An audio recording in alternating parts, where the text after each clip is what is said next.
Good afternoon. Looks like we have a quorum, so we're ready to begin this afternoon's meeting.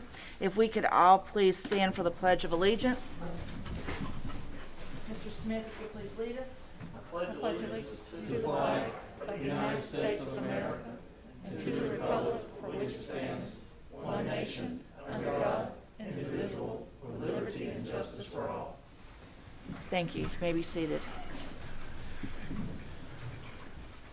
Board members, at this time, as you guys have reviewed the agenda for today, we need a motion to approve the agenda as presented. Do I have anyone willing to make a motion? Madam Chair, I make a motion we approve the agenda as presented. Mr. George has made the motion. Do we have a second? I'll second. Ms. Burns is seconding. All in favor say aye. Aye. Any opposed? So moved. At this time, we're moving on to the informational agenda, and the item under that is discussion of the 21-22 budget request, and Dr. Hill and Cabinet. Looks like you're up. Yes, ma'am. Madam Chair, we presented the draft budget to the board for review. I think the last meeting that we had, or the day after. So at this point, we just want to submit that to the board and answer. Is there any new revisions or any questions we could answer at this time? I've got a few questions and we can just go through it. I'm sure they're easy to answer questions. Page 1, we're adding 6 instructional coach positions. Can you tell me where and what those might be?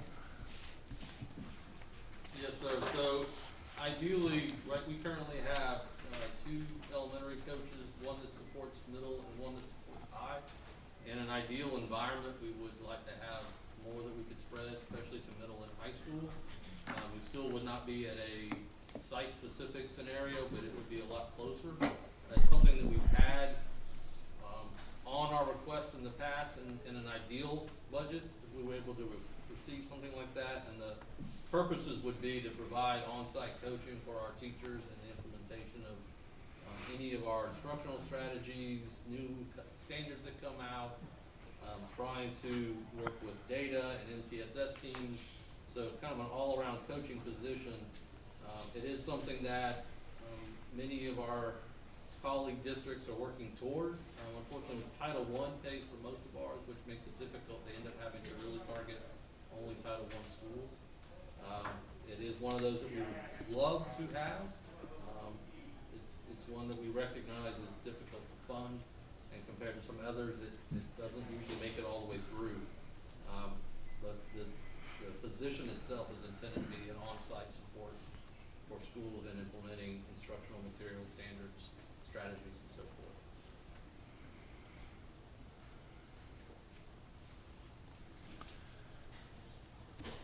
I got more unless somebody's wants to butt in. Well, under that same item, how many, I see where you've requested 2 additional ESL teachers. How many ESL teachers do we have presently in the county? 9, we'll back up, man, make sure I give you the correct information. We have, I think, 9 full-time, several part-time, and then several split between multiple positions. But I can pull that up for you in just a second.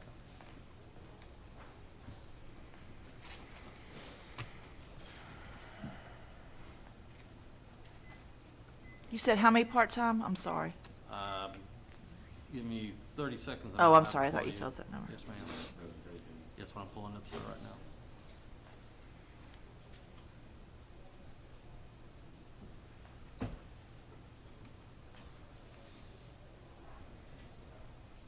Yes, ma'am. Right now we have 7 full-time ESL teachers, 4 part-time ESL teachers, and I'm trying to get you the number of the ones that are combined between ESL, migrant, Title I, which I think is another 3.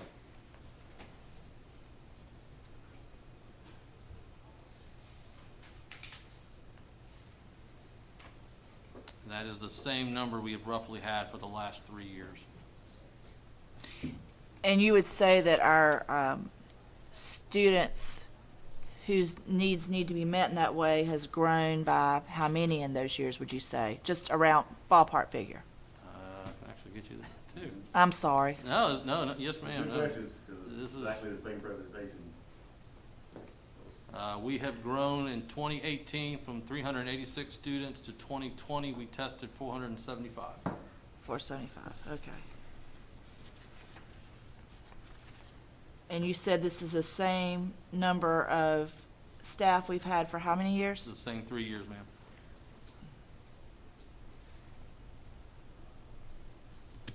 All right, thank you. Sorry, I had to get you to go back and No, ma'am, research some of that. not a problem at all.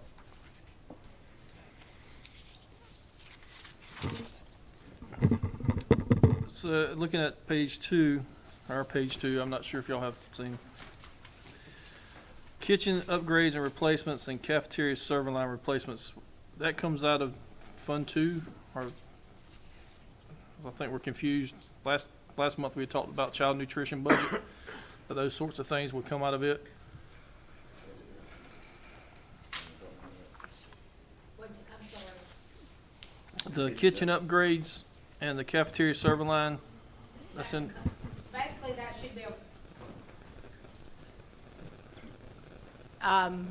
most of that could probably come out of the child nutrition fund, yes. I didn't see information of it. Oh,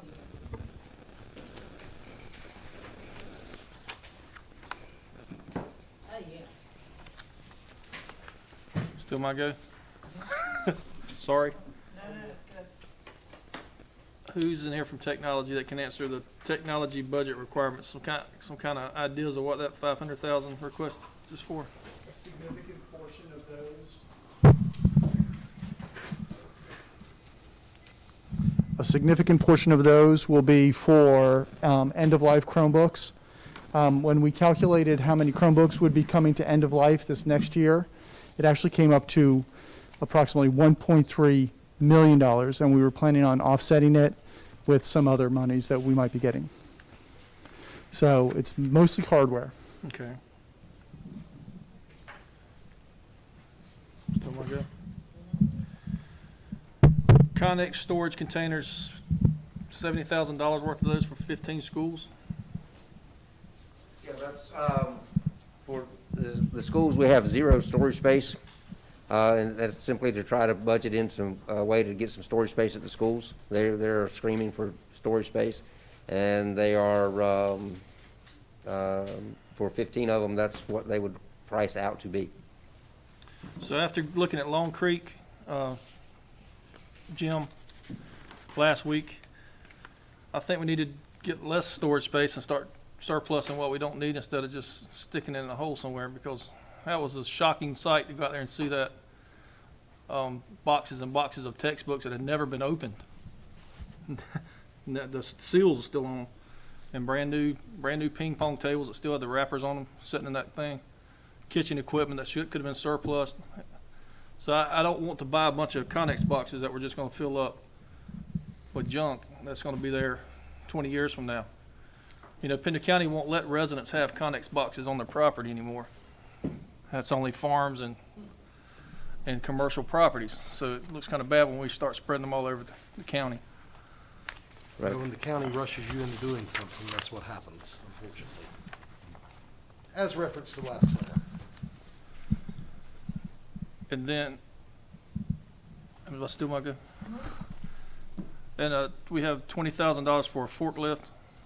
Do we ever lease any of that equipment like that? We have in the past, sir, but we have not leased that type of equipment recently. The scissor lifts and cherry pickers and things, we have leased that. The forklift that we have is, I would guess I don't know exactly how old it is. And it would be time to replace it if we could. I didn't know. I just know sometimes leases work out better. That way you get something new more often. And that, in our case, at the plan, it's cheaper to lease over several years than it is to purchase one. And they, their maintenance is theirs, and if you have Right. trouble with it, they come get it, and you don't have to worry about working on it. Still me. Athletic equipment and band equipment for high schools, what is that kind of, an idea? Is that field equipment, play equipment, uniform equipment? What is that? It would not cover uniforms. The schools are required to take care of uniforms. We in the past have helped them with major purchase equipment. In light of the lack of gate receipts that they've had in the last year and a half, that's why that's in the budget. Just to add on in terms of the band, so a lot of our students do lease the smaller instruments, but our larger instruments we typically get, and we've not had opportunities to replace some of those over the years, and the idea would be to try to upgrade some of the tubas and large drums and some of the bigger equipment that obviously students can't take back and forth to home and school. I was actually glad to see those two items in there for change. That's good. And then my final question is the 12-ton dump truck replacement. I didn't know we had a 12-ton dump truck, but what do we haul that we need? We move all kinds of things in the dump truck. We go, rather than have Martin Marietta deliver gravel, we'll pick it up so we don't have to worry about their schedule when we need it somewhere. And as far as the dump truck goes, we have put a lot of repair work into the transmission recently. As far as the actual item of the dump, that's we would like to have to replace it. We can probably nurse the dump truck that we have through another year or two.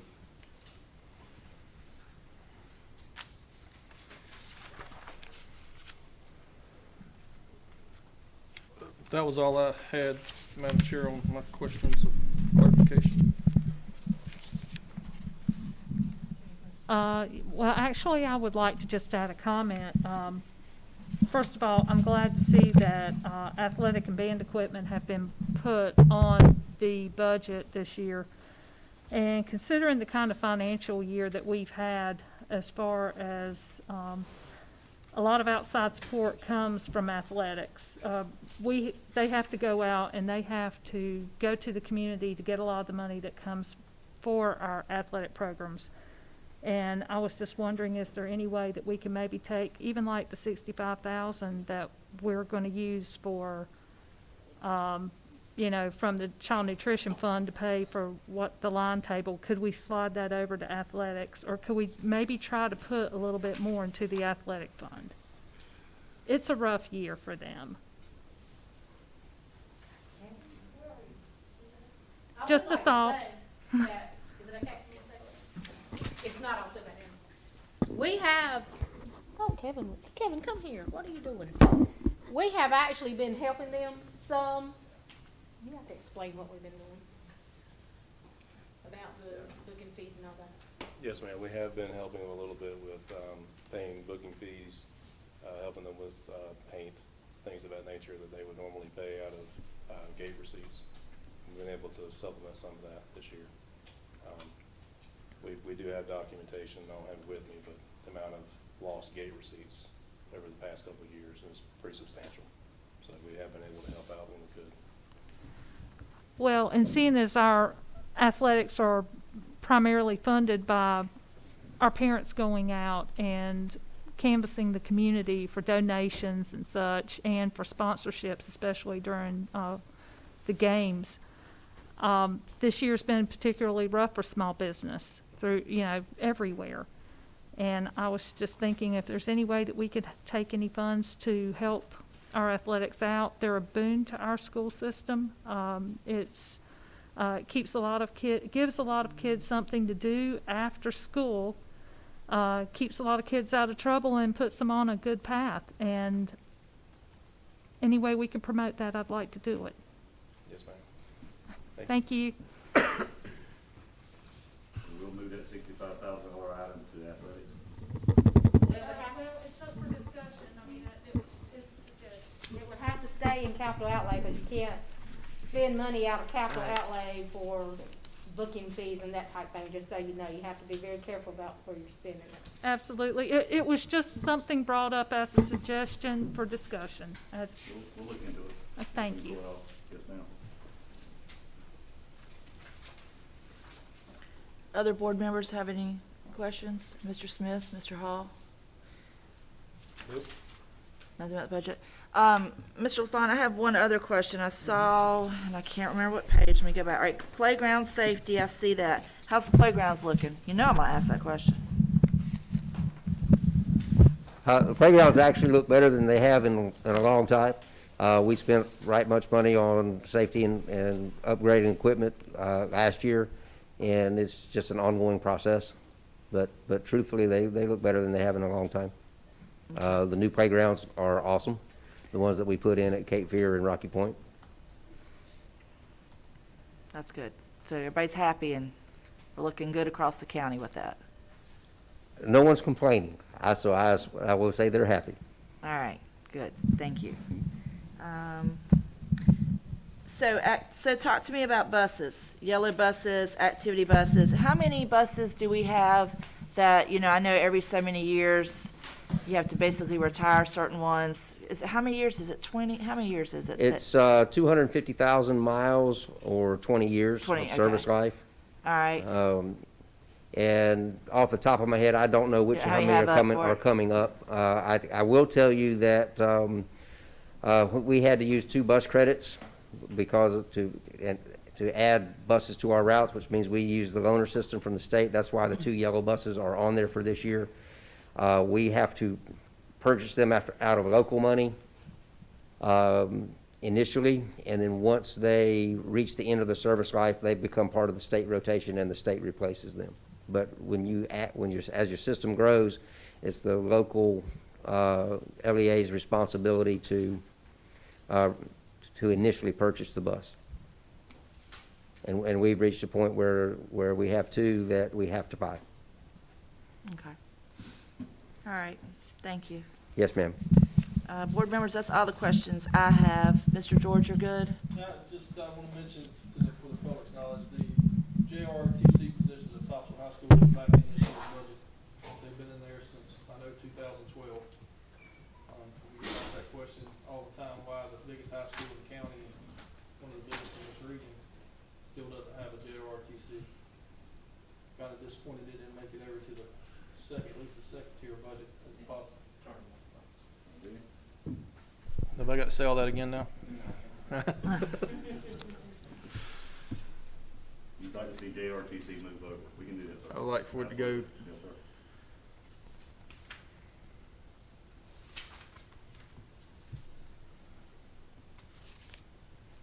That's all I got. Okay.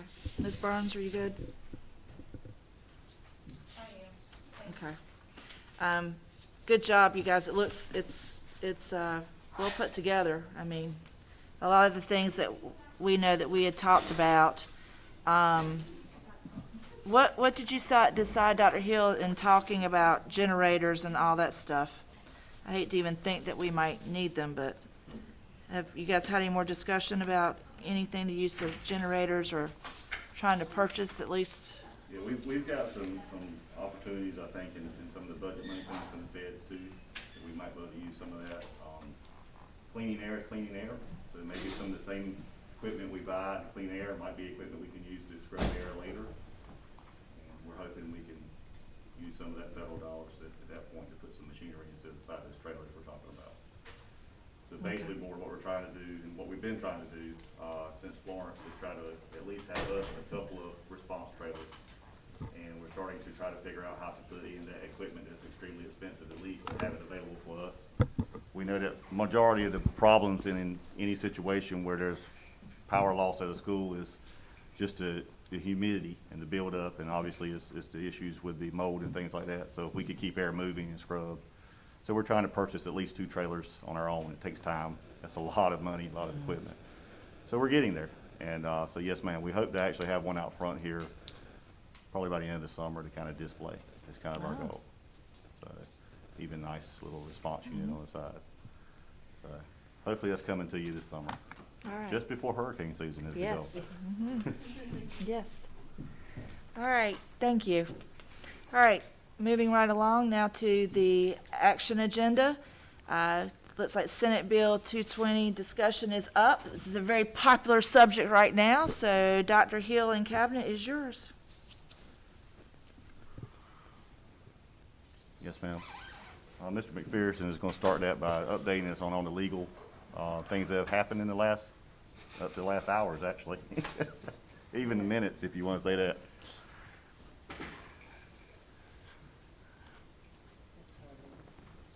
Well, good afternoon, Board. I'm going to let the projector system get up before I get started talking. Can everybody see the presentation? Fantastic. Before we dive in too far, Senate Bill 220 came after the Senate Bill 37 that was vetoed by the governor, and it came out of the compromise between the governors and the General Assembly, and it came together very, very quickly, and was signed very, very quickly. So to put it in context, it was heard in Senate committee on Wednesday, and by Thursday afternoon, it was signed by the governor. So within 2 days, this formerly a bill about something else became the most important piece of legislation for every school district in the state of North Carolina. So without any further ado, Senate Bill 220, now referred to as Session Law 2021-4, has an effective date of March 11th. Compliance by LEAs is no later than the first school day on the adopted school calendar, that is 21 calendar days after March 11, 2021. And so if you count out 21 days after March 11, you get April 1st. Well, for the Pender County schools, you were on spring break on April 1st, so your first instructional day to comply with the law is April 2nd, or April 6th. So, I will say from the outset, the district is actually already in compliance with the law as written, because you've been on the forefront of trying to get your kids back in school, in-person instruction, since the beginning of the school year. First thing the law does is it requires all LEAs to comply with the March 4 version of the Strong Schools Toolkit. The next thing is for grades kindergarten through 5th grade. Local boards are required to provide in-person instruction under Plan A, minimal social distancing. There's a note here that Plan A would still allow days for no in-person classes, deep cleaning with asynchronous learning. Since this law was passed, and we'll get to this in a second, the State Board of Education has acted, and we'll talk a little bit about what they have done, in addition to what the General Assembly's done. But we'll stick to the session law right now. So that's for K-5. K-5, everybody's back under Plan A, minimal social distancing. For grades 6 through 12, local boards are required to provide in-person instruction under Plan A or Plan B. But there are some caveats. The first is the decision to do Plan A or Plan B is solely within the discretion of the local board, with the exception of Plan A parents of students with IEPs or 504 plans must be provided with a Plan A option. That doesn't come as a surprise to anybody who's been following the law, but that is one of the big caveats for anyone who is currently not in a Plan A or B situation. School systems may provide in-person instruction under Plan A or Plan B, or provide a hybrid or combination of online courses. Any local boards who offer Plan A to students in grades 6 through 12 are required to notify the North Carolina Department of Health and Human Services and describe the LEA's plan for moving to Plan A before beginning Plan A. I will say that DHHS has just put out what they expect school districts to turn in and notify, and we shared it with the district yesterday as soon as it came out. It's not particularly complex, it's 2 pages long, and it can be submitted by email. So it's not a particularly thorough, it's simply reporting back what you're planning to do with Plan A. The next part is the most interesting piece, which is local boards that operate under Plan A are required to partner with the ABC Collaborative for the School of Medicine at Duke University to allow the ABC Collaborative to collect and analyze anonymous data from those LEAs who decide to have their students in Plan A for grades 6 through 12. Isn't that lovely? And so, in anticipation, if this board chose to go to Plan A, I was asked to have a conversation today with the ABC Collaborative, and I have a draft memorandum of understanding that I'm working with Duke on, if that is the direction this board goes today. Now, this MOU doesn't have to be in place and doesn't have to be voted on by the board before you start Plan A. That's a big thing to know. You have to have begun the conversations for that partnership. The ABC Collaborative with Duke University is actually still in negotiations with Duke University for the state's contract. Because there's a bigger part of this that I'll get to in a second, that the ABC Collaborative is actually getting $500,000 from the state of North Carolina. So, the last piece of this before we get to that is that local boards are required to engage in a robust contact tracing and report requested information in the form specified by the ABC Collaborative. If All you'll right, go- just for the sake that we have people listening in and watching, Yes, can you ma'am. explain what this all means? Who this collaborative is for the School of Medicine? Or are you getting ready to go into that in a few minutes? So I'm about to go into what Okay, the good. ABC Okay. Collaborative is. Can you also explain how it's legal since that Yeah. is not even in place, and that's, I mean, who cares what Duke University thinks?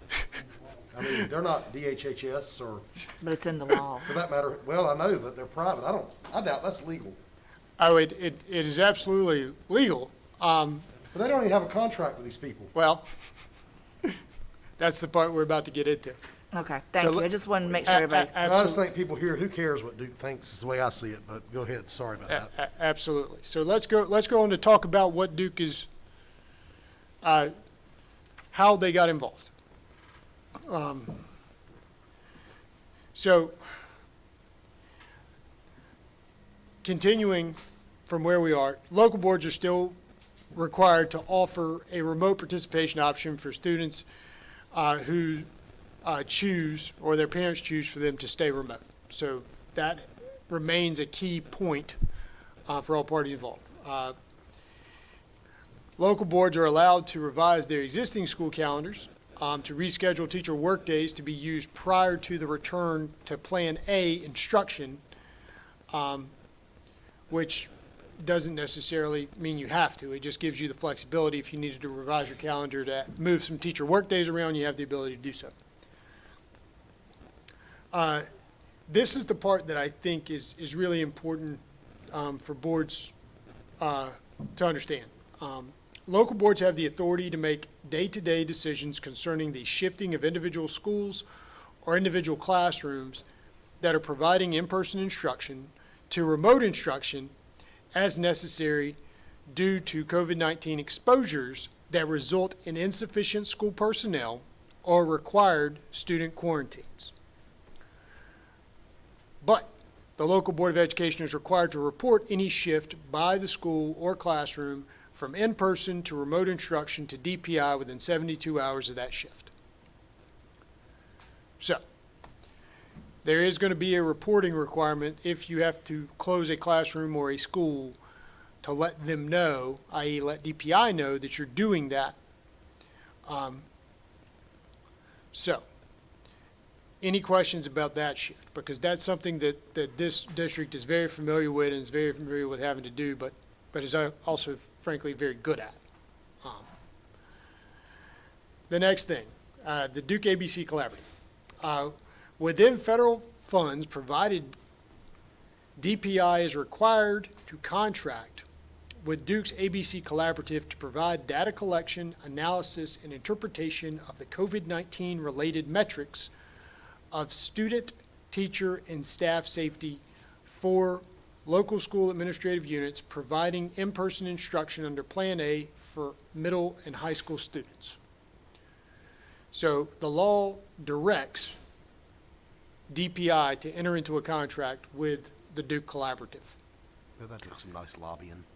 It also provides them with a $500,000 is allocated to the ABC Collaborative for those services.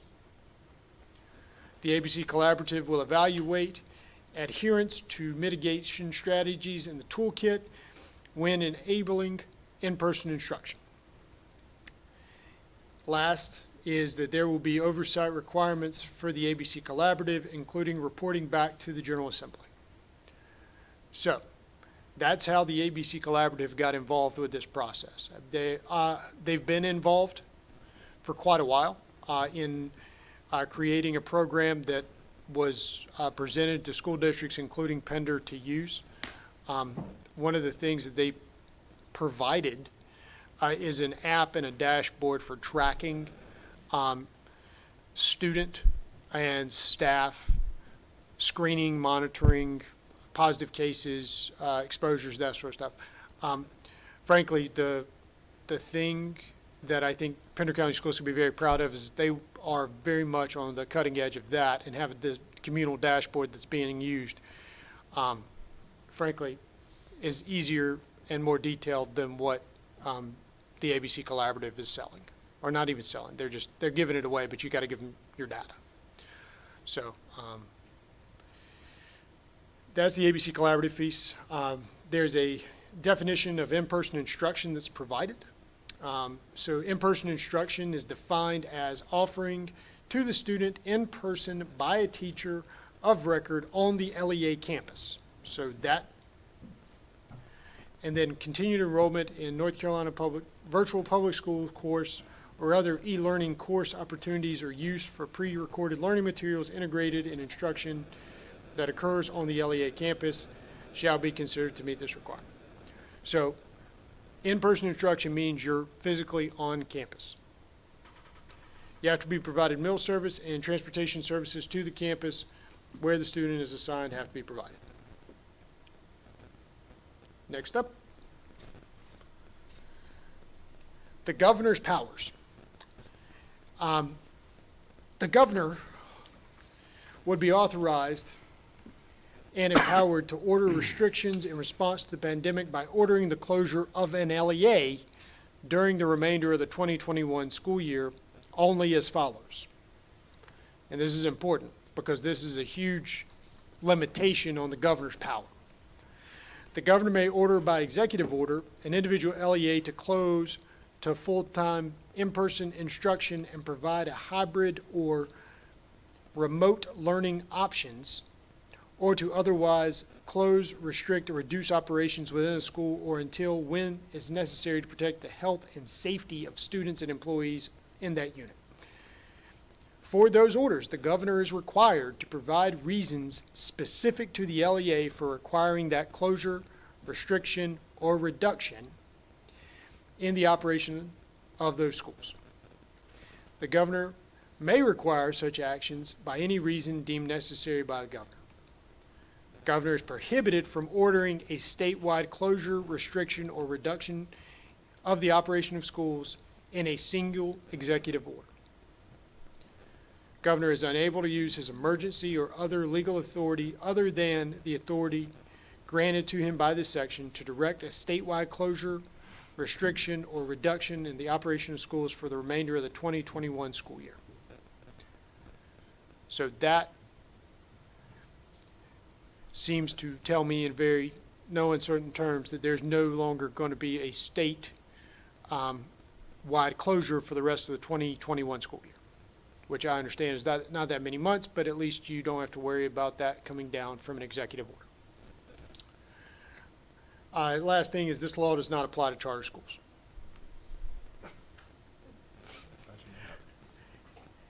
Next up, State Board of Education meeting on March 15. the State Board of Education held an emergency meeting, and they provided revisions to the Lighting Our Way Forward guidance document. I think we've all become very familiar with that document. It's put out by your regulatory agency, the Department of Public Instruction, and it sort of tells you guys how to run school. The big revisions are as follows. By no later than April 1st, the following guidelines shall apply. And it just sort of reverberates everything we've already talked about. But the big point is that for kindergarten through fifth grade, students shall return to in-person instruction at least 4 days a week while following the public health protocols for the Strong Schools Toolkit, with one exception. Schools serving students kindergarten through fifth grade do not need to adhere to the 6 feet social distancing requirements detailed in page 7 of the toolkit. 6 through 12, LEAs have the option between Plan A and Plan B, but for Plan A, it's at least 4 days a week in order to be considered Plan A. Provide you a link to the bill. The remote learning option, you have to provide it. And then, next up, local flexibility for different scenarios. Schools have the flexibility on how to choose to operationally implement the public health requirements of the toolkit. Further, school leaders should continue to maintain plans for 3 different potential scenarios depending on what restrictions are necessary at any time in the school year to control the spread of the disease.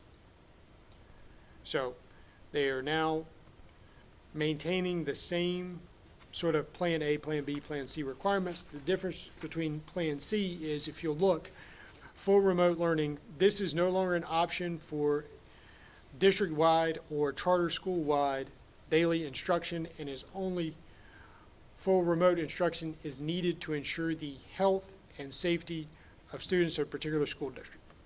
Basically saying that Plan C is no longer an option for a school district to adopt. If you're going to go with Plan C, you're going to have to notify the Department of Public Instruction, i.e. via the Superintendent of Public Instruction, including documentation for why you're going to have a closure.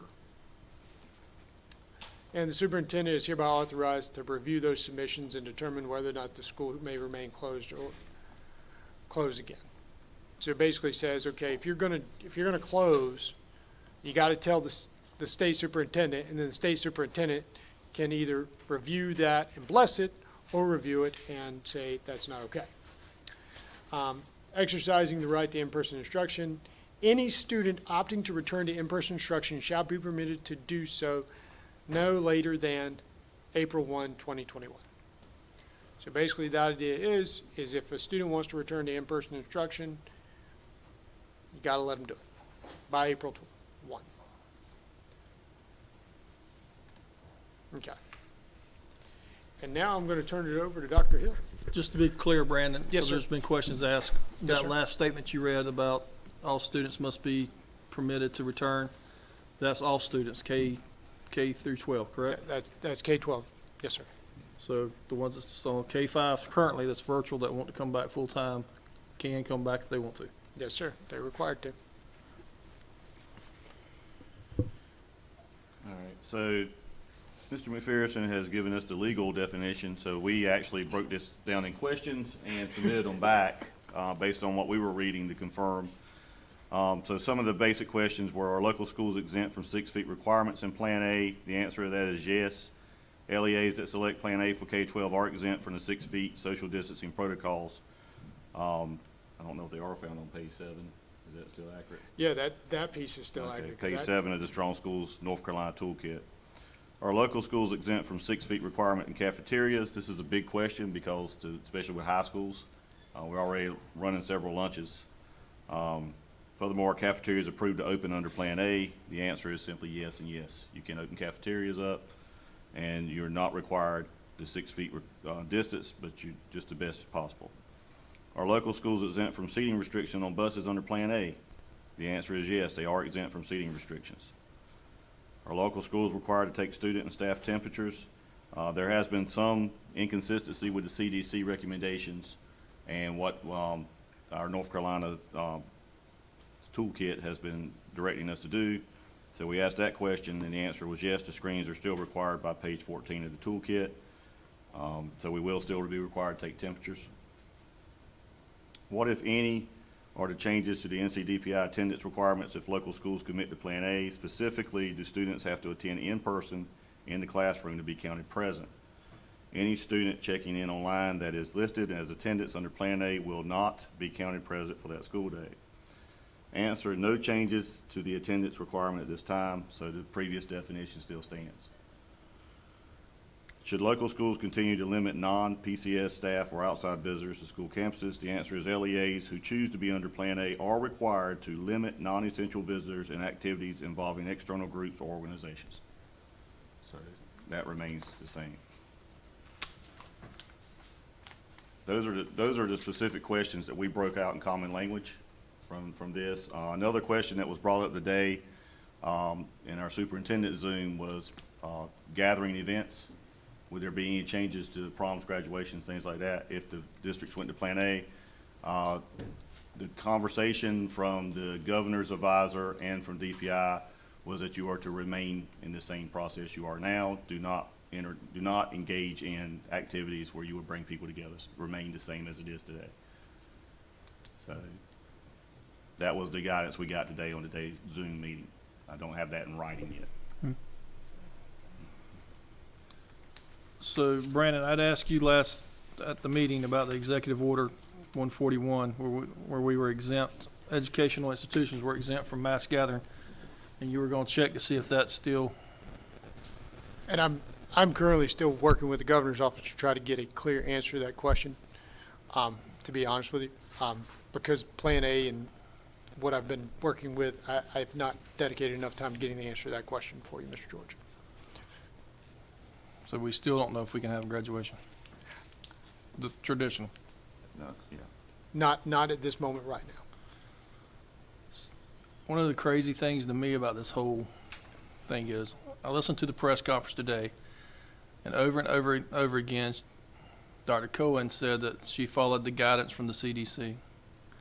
But as you can tell with the temperature checks, that's not necessarily the case, because they're the ones who wrote that policy, and the CDC saying you don't have to do temperature checks no more, which would save us a whole lot of time and effort.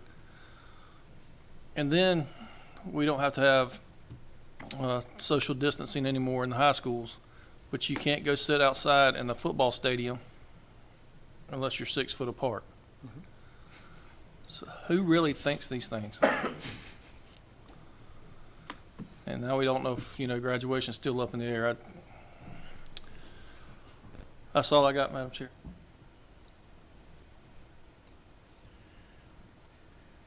So our last slide would be, the board asked us if we could do this, and so we were in discussion with the board. We know that this would take place after spring break, which is actually a good break and transition time period. So starting April 6th, Plan A, we could do a 4-day week with remote instruction on Wednesdays. There's brief description and common language about what that looks like. Classrooms or students masked up, minimum social distancing.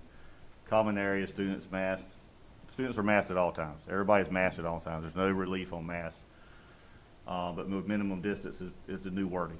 Instead of 6 feet, it's minimal distancing. So you try to maintain it as often as possible. If people are waiting after school, our understanding is if you're waiting stationary, if you can provide 6 feet, do the maximum that you can. And that's pretty much the difference. And then the bottom, you heard the definition of what's going on with this temperature checks. We are obviously doing the sanitation and cleaning. And then the new thing today is Duke's ABC Collaborative, which we're seeking more information, because our understanding at this point is what we've been collecting is more than what they would need anyhow, and we may just be able to submit them data from our files and our dashboard that we currently do.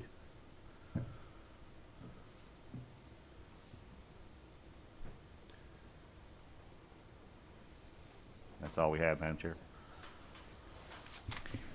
All right, so just a couple of questions that I personally have. Dr. Akins, talk to me about remote instruction on Wednesdays. What will that look like? Yes, ma'am, Madam Chair. So up to this point, our schools have been working to provide continued virtual instruction. That has taken the form in a number of different ways. For our teachers that teach blended instruction, that has largely been those teachers spending the entire day trying to create take-home kits, reaching out to families, holding some additional small group instruction. For our virtual-only teachers, it follows kind of a similar format. For our teachers that have been largely or completely in-person student teaching, it has been used to continue to post and provide feedback and provide assignments through rote instruction, and then also utilized to conduct parent conferences, IEP meetings, and other kinds of reaching out.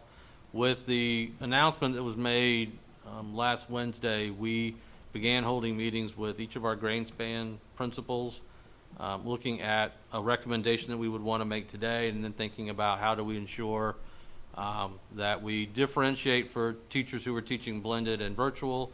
How do we make sure that all of our teachers are involved? And how do we take advantage of a potentially, if the board were to choose this, kind of unique situation where we could kind of continue this product and this approach for at least the next, what would be the total of the next 6 Wednesdays. The last 2 Wednesdays of the year fall during the testing window. So schools were asked to create some plans that provide a differentiation for the teachers based on their assignments currently, and then also think about how to differentiate for in-person, for formally hybrid students, and then think about those students that may still remain online. So the schools have submitted some plans. The first part was thinking about our most at-risk students. That's a little bit different at each school based on the population that they're serving. We looked at everything from the high schools. It might be the number of classes that are failing, which classes they're failing, especially if it's an EOC course. For our middle and elementary, it included everything from reading performance, math performance. We also looked at our students with any social and emotional learning concerns, and so each school targeted some lists. Then the next part was looking at which students they may still provide virtual tutoring on Wednesdays, what situations they might want to bring students in. We did work with the transportation department. They've helped us identify that if a school wanted to, and we might be able to bring in especially some of our students who are virtual, but for either testing reasons or tutoring reasons have said that they would be comfortable if they knew that the building was largely empty. Trying to figure out a way to help transport those students to school, so some schools are taking advantage of that. And then still create a schedule that would provide our teachers an opportunity to do some small group work, and then also working with our parents, trying to do outreach. So each school has submitted a plan that outlines any target students, what platform or format that support might take place in, and which teachers might be involved. Most have differentiated between teachers, for example, that are teaching blended and who are spending the vast majority of these Wednesdays creating these take-home kits that a lot of our teachers are doing. And then looking at those teachers who've been primarily working with in-person who haven't necessarily had to do that. What could we continue to do to support students on these days? And try to provide some flexibility to each of the schools and how they do it. So the schools have worked with us. We've gotten responses. I think the schools have put together what I think is a very tight and very supportive way. We have a unique opportunity to work with a lot of students from now till the end of the year, whether virtual or online. One of the things we just wanted to make sure was that all of our teachers are helping each other and that our schools are working. And then we really have not discussed things like the transportation possibility before, so we wanted to really make sure that was something that was out and available.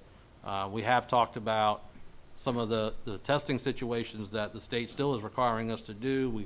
We're being told we cannot do those at home in many cases, so we do need the Wednesdays in many ways to try to work with some of those situations too.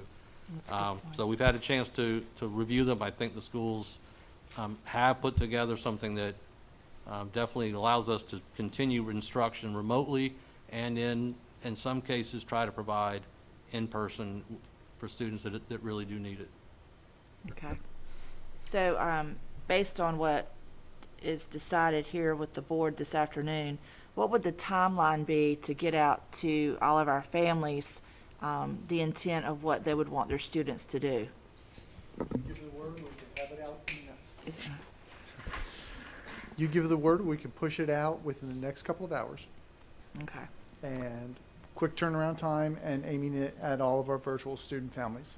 Then just for everyone who's watching and listening, and Mr. George is doing a great job, he's passing me slips of paper so I know how many are watching it, and our numbers keep going up. Just for all of you out there, please know that whenever we put this out, it's going to be a short timeline. I mean, I would think most families would know whenever they hear whatever the board decides this afternoon, okay, I'm ready to move on this, and get this done. It's not fair to our schools. It's not fair to you guys that we wait around on this. The decision is the decision, and the intent is the intent, and let's move on it. I feel very strongly that we don't need a long period of time, board members, to wait on this, to get this out, if that's okay. So especially for those of us who are parents here of children who this would be affecting, I mean, we would be able to tell you very quickly what our decision would be on that. So just want to make sure everybody there who's listening knows that it's going to be a very short turnaround to get all of that information back. And just to clarify one other thing real quick, then I'll be quiet, I promise. No, you're fine. On transportation, I just want everybody to understand that minimal social distancing means that no longer will we have the same plan that we had. It won't be that if it's just siblings, they only sit together, whatever. There's now minimal distancing on the school buses. So, that's going to kind of feel like normal again. And I would just like to say about the cafeteria, I think I told you guys at last board meeting when I went and did Read Across America Day, and I asked the kids, so what have you missed? And that one sweet little girl said, I just missed the cafeteria. I'm sure she's very happy right now to hear that there would be minimal distancing in the cafeteria. So, all right, thank you. That's all that I have. Mr. Smith? I have a question. If we go with the 4-day plan, with one day being the catch-up for the students, is there any benefit that is more for having it on Wednesday or any other particular day? Is a Wednesday some special day? Could it be done on a Friday or any other day? Because it seems like there are go-to days, off a day. If we were to keep the consistency of them going 4 straight days, and then Friday being the day, has been something that's been asked to me as one of the questions I have. Yes, sir, I can give a couple, and then I'll defer to anyone else. One of the things that we would like to be able to do would be to take advantage of the cleaning. That is something that we have, as I understand it, the toolkit still requires that we have a cleaning schedule, that the school system can determine that, but we still have to have a cleaning schedule. That was one of the original reasons that we did put it there. I can tell you historically, when you attach remote days or non-student days or even days when students aren't in presence, if you attach them to a weekend, it does become harder to get those students to continue to come in. Probably true for adults as well. We have found that with the Wednesdays, we do still have pretty good use of our staff does a great job of coming in. And while our remote student attendance has been a struggle the entire year, I do think one drawback to moving it to a Monday or a Friday was you've attached it to a weekend, and it likely would increase the frustration of our staff of trying to get our students to attend on remote instruction situations. The Wednesdays have provided a routine. It is something that at this point people know and are comfortable with, but obviously we will serve and do as directed and needed. I do think one thing that we have heard throughout this sort of year with the changes is consistency is something that students and staff need and appreciate. The fewer the changes we have to make, the better in many ways. And we've got 9 weeks essentially left. So I think one of my requests would be just whatever we move forward with, the fewer changes to the routines and patterns that we have, the better for us at this point. Okay, it was just a question that was brought to me, and that's Yes, why I sir. wanted to ask. The Yes, other sir. thing I have to ask, and I want to personally say I don't have a dog in that fight if it's Wednesday. I do think it's a sad statement, though, that the reason why we wouldn't do it on Fridays is because we're saying our employees might not be coming in. No, well, I would just say that Well, that's I what, think- you yes, know, sir, you I- kind of said, but I just want to make sure that I do think have for confidence everyone that they involved, would, so, it creates a temptation. right. well, there could be tempted any day, but I understand what you're saying. The other thing I have is, why is Pender High School publicly planning a prom if right now we're not? Because I understand they're put on Facebook that they're doing a prom, but then we're told today that there's not going to be a prom, or because it seems like we're going to get good Yes, sir. To my information. knowledge, they're not a traditional prom. Well, I mean, I don't know. I'm Yeah, just that's, been they're not being planning a asked. traditional prom. They're working towards an event. We're trying to do all kinds of the events, but we're still maintaining the state minimum distancing that's required of us. So the question earlier was, could we just have a regular traditional graduation, traditional prom? And at this moment, the answer is no, that we're receiving from the state, but more information may be coming. So what we've been planning on, or what the schools have been planning on, is trying to meet the celebrations and the traditional celebrations that the schools actually take on with the community, and try to provide those best possible while still meeting the current requirements by the state. So it wouldn't be a traditional prom like you think. It would be, they're actually working on some sort of distancing event. Some of them are doing walkthrough events and things like that. And that's fine. I mean, I'm more concerned to get these students back in the classroom than I am about having a prom. I mean, it's good to have a prom, but I mean, there's more things that, I mean, we need to be working towards, especially at graduation, be more traditional. Right, than yes, in- sir. And yeah. that's one of the other questions we're asking, and we're still planning, our thought process now is to plan for whatever they allow us to do.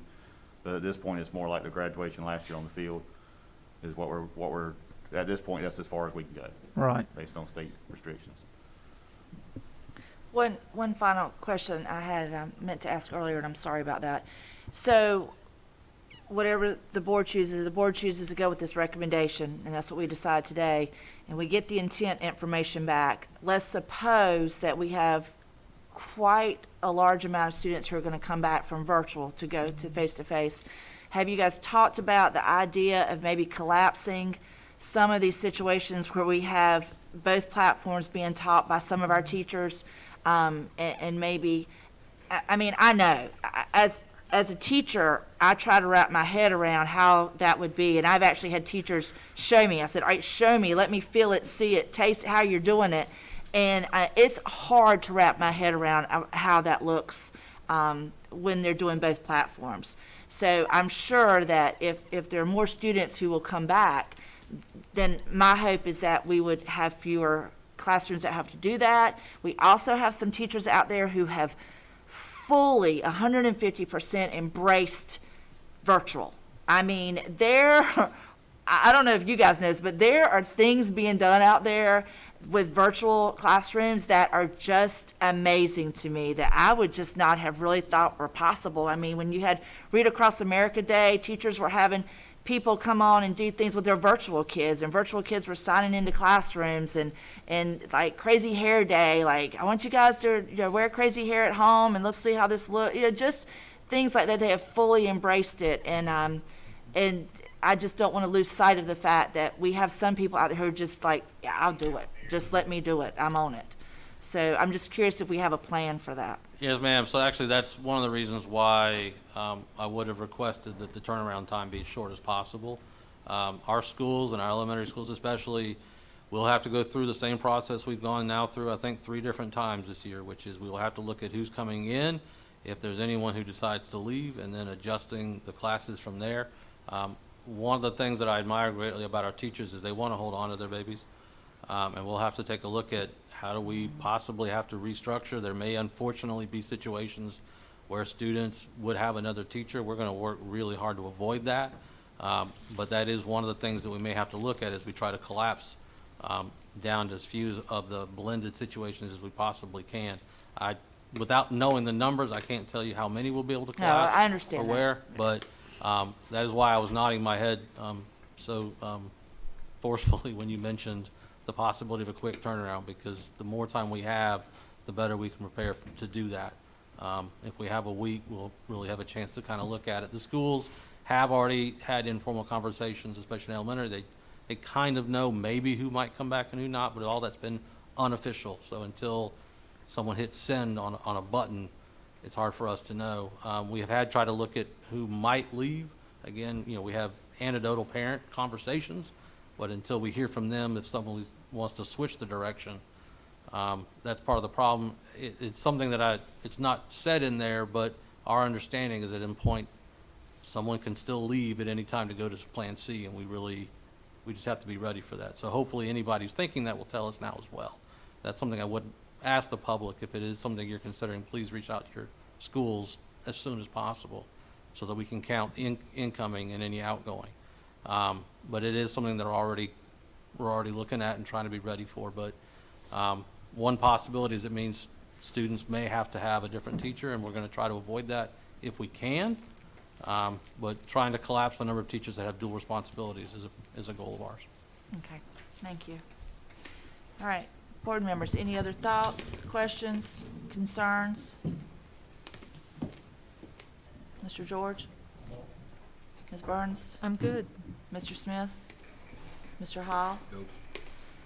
All right, so at this time, since it's under action agenda, I'm going to ask the pleasure of the board if, based on all that we've heard and seen this afternoon, need to know what you guys would like to do. If someone would like to make a motion at this time. Madam Chair, I'd like to make a motion that we return all students K through 12 to Plan A instruction in Pender County Schools, retaining the Wednesday off days for the remainder of this school year. All right, Madam Chairman, I'd like to second the motion. all right. We've had the motion made by Mr. George and seconded by Mr. Smith. All in favor, say aye. Madam Chair, Aye. Oh, I'm sorry, what'd I do wrong? I just have one question for the motion maker. The return to Plan A on what Oh, date? I wondered if we had to put that in there, the date. And we're thinking April 6th. First available date after spring break, April 6th. April April 6th. 6th. Thank you, Madam Chair. Thank you, Mr. George.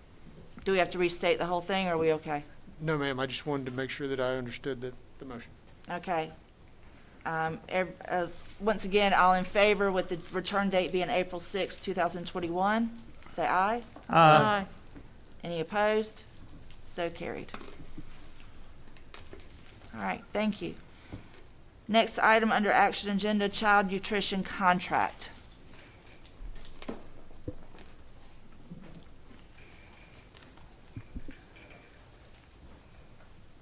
Board, we do have the representatives from Aramark here to discuss with you. Should I bring them in?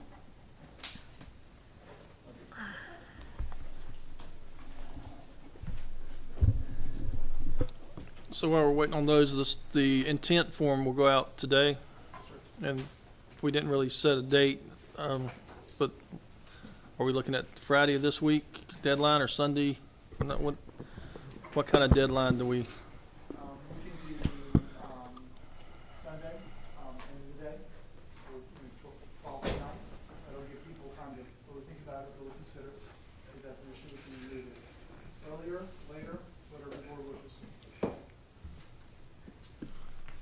I mean, we've done quick ones before and got pretty good response, so I'm good with. There's a much smaller population now that is being aimed at than we have in the past, so we're thinking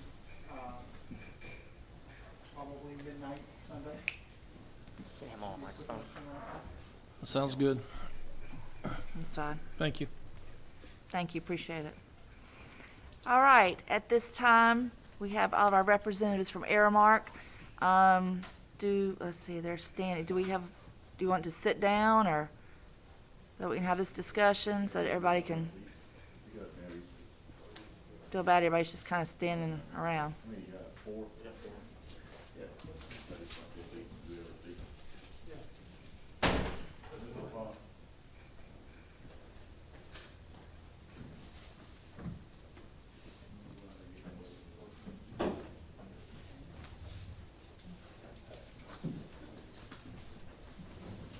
We had the table this morning.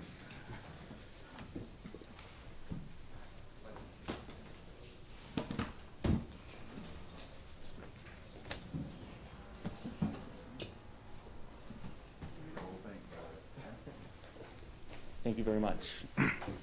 Thank you. And just for the sake of everyone who's watching, if you just introduce Okay. everyone too, so everyone will know I who's gotcha. here. So I am Justin Cruz, District Manager with Aramark. We have Vernon Tanner here, General Manager with Aramark. We also have Jennifer Markin, operations manager with Aramark, and then we have our regional vice president, Preston Davis, with us today. So I guess I'll just start off.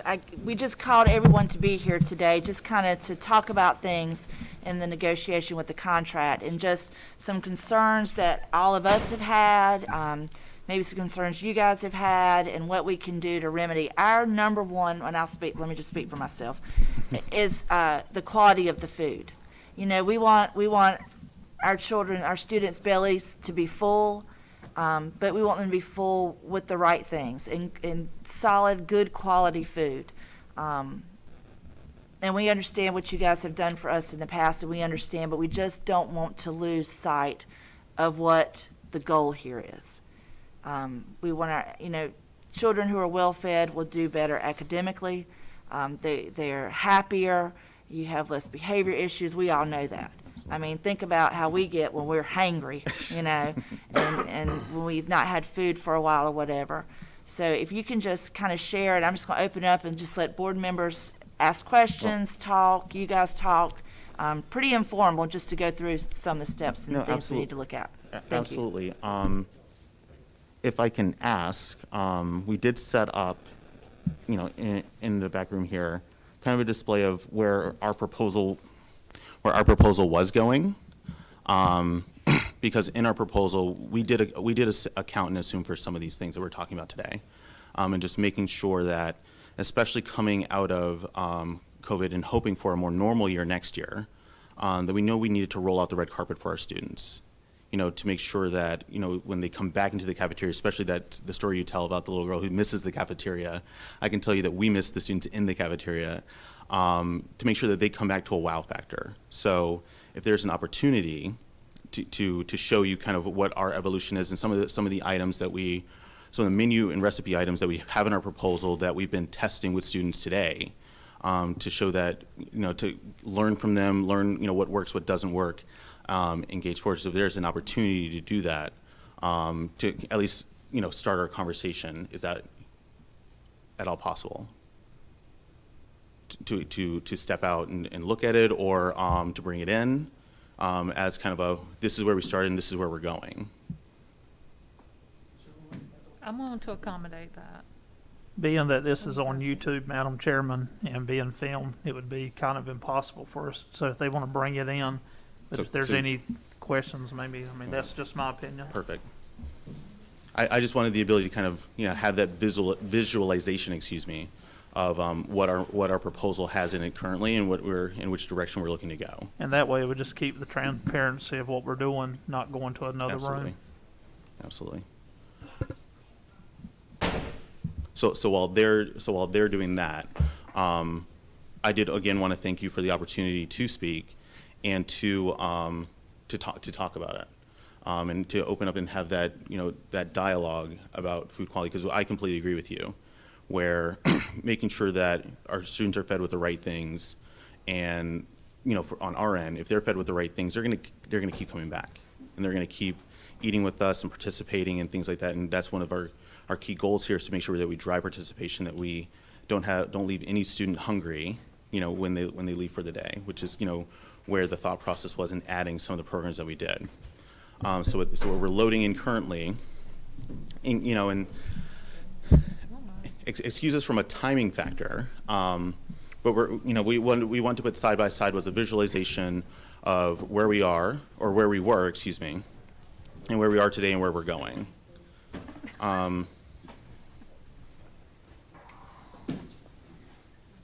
So on our left side, I'm assuming, we have, our current burger and our current chicken patty. And by current, I mean when school was fully in session last, and even through that first, part of the pandemic. It is a processed, it uses 50% dark meat, 50% white meat. Where we're going and where we started moving to, especially at the middle and the high school level, and looking to drop that down and testing for acceptability, is to 100% white meat, all muscle chicken breast, which is on the right side. While they're bringing that in, I just want to say, since in your presentation, I had a note of thanking Vernon Tanner for what he's doing. And I'm going to take this off so I can speak, if that's fine. I want to just personally go on record and say that I don't think any of us have any problem with Vernon. I think he has done an excellent job. I want to personally go on record to say that he is probably one of your all-stars on your team. So I don't want to. Don't let him hear that. Yeah. I don't want y'all to think because we're questioning the food quality that it's a question of Vernon, because I personally, and I'm not trying to put words into other board members' mouth, but I think Vernon's probably one of your shining stars that you have for Airmark. My major concern is someone who has eaten breakfast and eaten lunch at all your schools that you service here in Pender County, and is the consistency.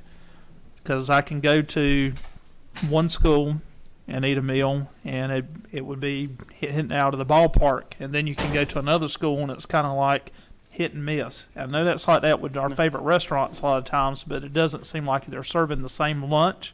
If I get the same lunch at one school compared to the other one, it's not the same. It'll be either burnt, soggy, tasteless, and I see a lot of kids throwing food away.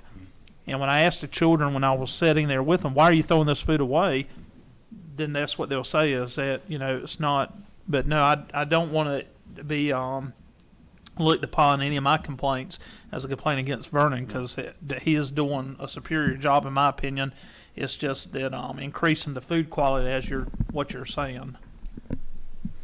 No, absolutely, absolutely, and making sure, when, so I participated or, watched the board meeting a week ago now, and when the word food quality came up, obviously, from our end, we want to make sure that we're thinking about it, looking at it from all angles, and one of those big angles was the training aspect, and making sure that,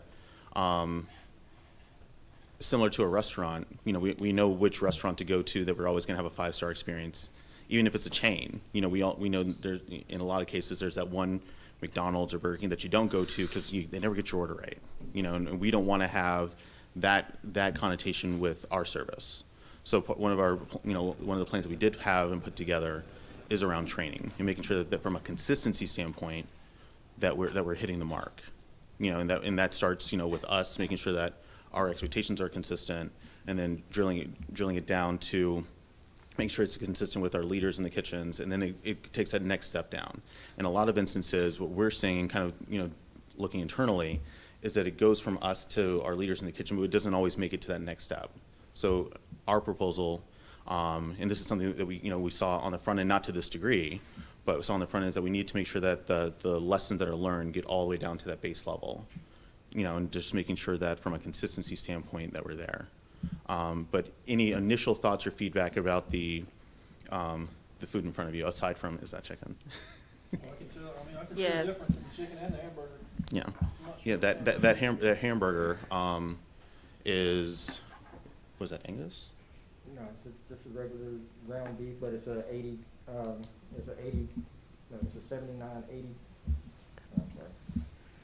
It is a 81.19 grind. And what you have, and the other one is our typical hamburger that you would see across the nation with pretty much any food service program in schools. But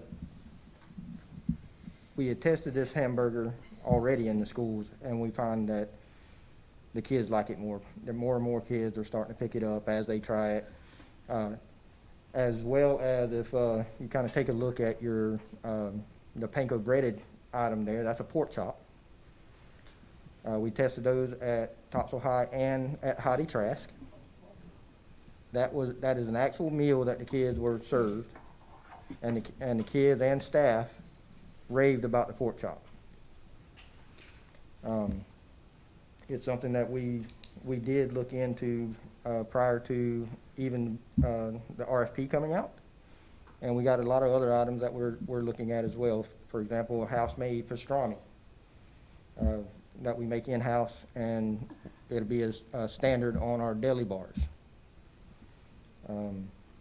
However, it's going to be one of those things that if the kids like them, they'll stay. If the kids don't like them, they come off. Now, the pastrami did do very well at Heidi Trask, not as well at Topsail High. So there is some flavor palette differences between the two schools, but it is something that we can definitely look at and see that we're new items coming on, people are willing to try new items.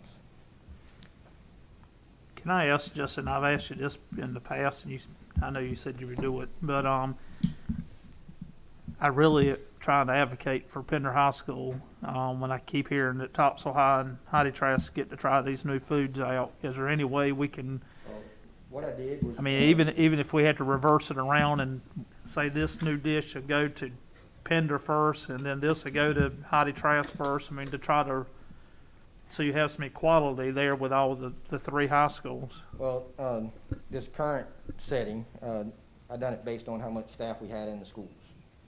Right now, with current COVID staffing, we don't have that much staff in the schools.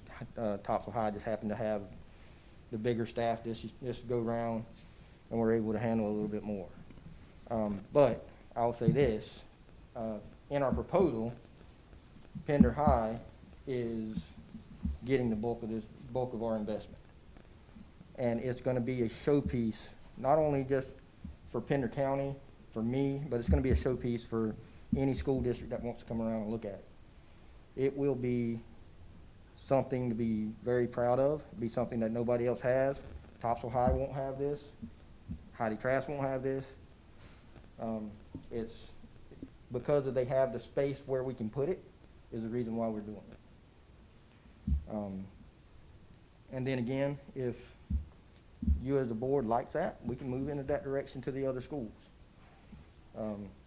Nothing is really set in stone, but we want to make sure that we are, as Ken said, giving love to Pender High, giving love to Heidi Trask, not to have that conception that Topsail High gets everything.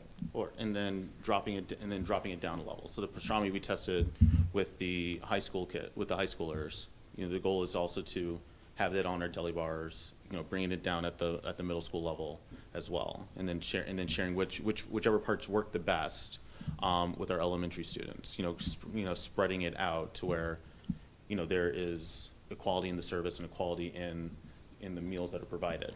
And I will say, at least from a testing standpoint, our goal is not to stop testing, and our proposal is not to stop testing, because, you know, for us,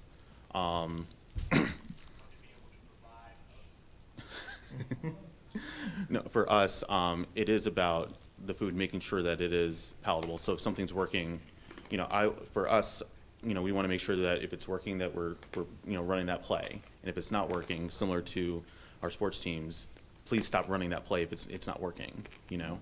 But I do want to ask from, you know, from the conversation about quality, is there, you know, you had mentioned that there are phone calls and how heavy the decision is, because it is a massive one. Is there feedback that you have received that you can share or have the ability to? Because for us, that is the best way for us to get better. I talk to students, Yeah. not just my own, but others. And I said, I want you to be truthful. Now, most kids like macaroni and cheese. They don't like the macaroni and cheese. Pretty universal. Chicken sandwich? No. The cheeseburger? Sometimes, sometimes not. And you know, some of the things we could be talking about also are based on different kitchens too, and I understand that. The mashed potatoes are wonderful. Don't know what you do to your mashed potatoes, but they're wonderful. The carrots are not that great. I know Ms. Burns don't want to hear me say this, but they love the donut. The big donut. I get it. I'm just saying they love the donut. Well, and I will explain that one in a bit. But Go on. I know, but they love the donut. And the donuts are whole grain and compliant by USDA standards. Well, there you go. Okay. During Read Across, I'm sorry, Madam No, Chair, no, you go good? ahead, go ahead. You're fine. During Read Across America, I went into, I think, 4 classrooms, and I was going to, and I went into one classroom, started talking to a teacher, and the first thing she said was, Mrs. Burns, that donut is huge they serve for breakfast. And I said, really?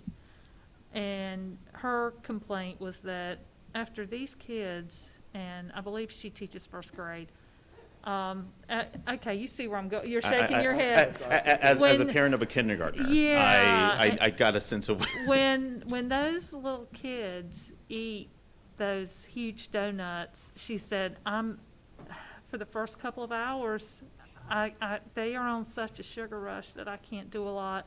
She would personally like to see a few more protein items kind of introduced in the morning. It would really, I think, part of what we're trying to accomplish is to get these kids, as good as those donuts are, maybe we can give them on early release days. But as, you know, I think that maybe some more protein enriched items may, you know, be more conducive to learning. No.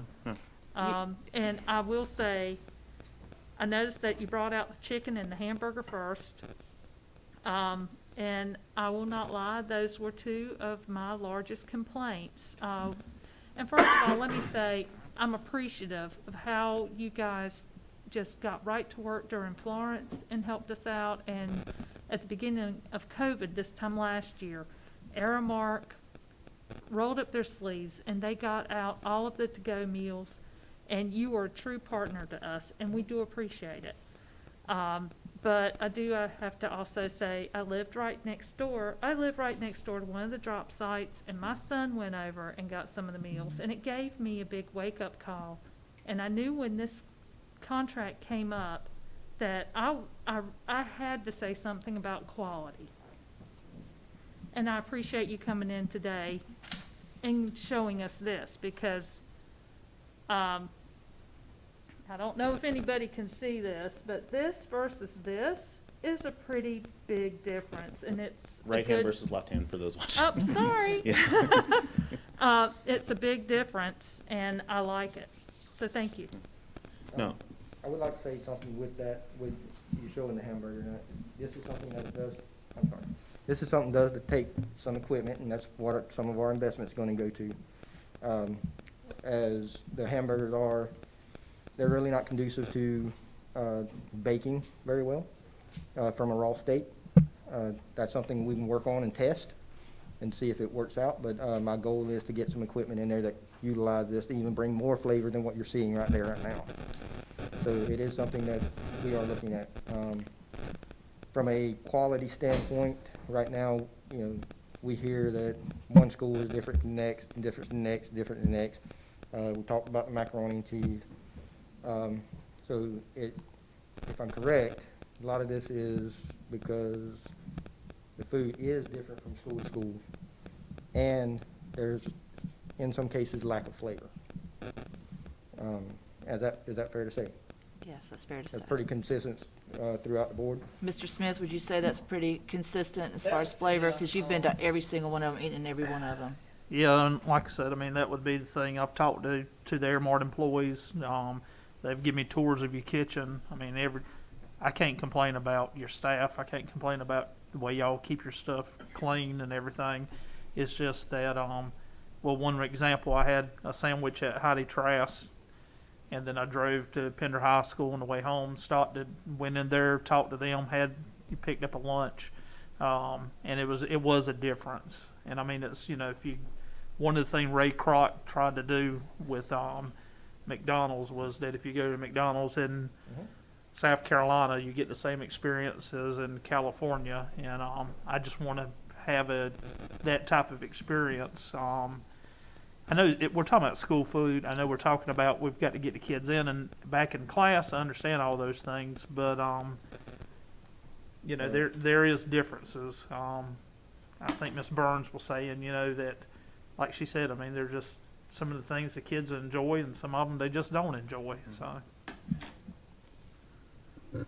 And we had, you know, for me, one of the things for me, and y'all know how I am with food anyway. I have to step back sometimes and ask myself if the kids will eat it, because I have visions of a lot of things, and I do have to check myself in that respect. So I think making sure that we have opportunities to meet with the students more would be a big help, knowing what they would like to see from a menu standpoint. Justin and I and the team were talking about doing some more focused surveys instead of general surveys. Because we do 2 surveys a year through student viewpoints, and they're pretty general, right? You know, would you eat breakfast here? Yes or no, or in what that category is. Question is what would make you eat breakfast here? And that's what we want to get, right? Because if a kid goes to McDonald's because of that consistency aspect or something that a favorite of him, if we can make that item for them at school, it would behoove them to just get it at school. And that's how I look at it, but also forget sometimes that I'm trying to conform to USDA regulations as well as what the kid's palate is. Another question I had was, so if you have a 5th grader and you have a kindergartner, do they get the same amount of portions? By USDA standards, yes. Okay, so offer versus serve gives us opportunity for that student to pick three components. Unfortunately, those components are a minimum of a half a cup if you're looking at vegetables or fruits, whether it's a kindergartner or a 5th grader. Now, when you take a look at pre-K, their portions are smaller. They're a quarter cup. But once you hit the school level, they require certain minimums and certain minimums on calories. And certain maximums as well. And maximum. So to that point, like we already provide unlimited fruits and vegetables for students. So if a student in the 5th grade, because we are limited, from a regulation standpoint, it breaks out K through 5, 6 through 8, and 9 through 12. And unfortunately, they don't break it out by age group or calorie intake because I also have a 5th grader, and my 5th grader eats me out of house and home. So but that's why on our end we make sure that you can have as many fruits and vegetables as you want, to make sure that they're filling up on the right things from a fruits and veggie standpoint, and to make sure that it satiates their appetite. Now, if we take a look at that, even right now, we started bringing in a lot more fresh items for the fruits and vegetables. So we diverted for our USDA commodity allotment $100,000 this year for fresh fruit and vegetables. Next year, we have diverted $150,000 a year for fresh fruit and vegetables. That's why you see those fresh green beans. We're ordering those and doing that in schools. Yeah. And that's not saying that that's all we're ordering fruits and vegetable wise, but the district gets from the U.S. government, the district gets a set amount of money based on the number of lunches you serve. And that money, we take and divert it, which, give it to Tyson to help make us chicken, give it to fresh fruit and vegetable programs, things like that. And, we reimburse the district every dollar for that. So in our strategy, we pivoted and are giving more money for fresh fruits and vegetables this upcoming school year. We gave more money this year than last year, and we're giving more money next year than we did this year to keep that trend going. But that's taking the money that you automatically get and just putting it in the right places, and then adding Aramark spend to that as well. Okay. Milk, that's another concern I hear, and I know that's just something that has to be done with personnel, but I know that our kids have said the milk is not good, it's sour, and I've heard that from other kids quite regularly. So that's just something that probably needs to be addressed. Well, and that's something that we can address with our milk purveyor, as well as in some instances, and this is, I guess, I'll let you go finish whatever the list you have, because there is an ask that I do have in kind of making sure that we're aligned to the direction that we want to go. So is there another item on? Okay. So, at least with the milk, you know, and looking at our proposal, this wasn't included in our proposal, so I guess this would be up to the attorney here, if this is something that we're allowed to talk about, negotiate on adding some cost to the rate, but not adjusting the guarantee.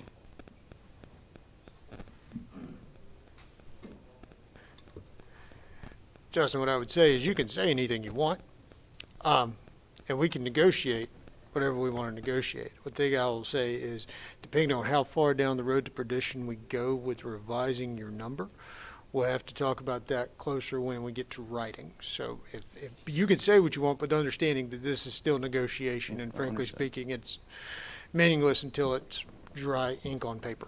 So which number are we referring to? If you're going to depend. So are we referring if to you're, the if you're, guarantee number or yeah, the yeah. rate number? No, if you're talking about adding to the number you proposed, The number, the per meal number? the per meal number. Okay, gotcha. That's what I'm suggesting. If you're thinking of adjusting that, if that's what you're about to propose, I would suggest that you tread lightly, because that's the number that you committed to. Now, if you, Understood. does that make sense? No, it does. I just wasn't sure if it was the per meal number or the guarantee number. No, your guarantee number is what your guarantee number is. I mean, Okay.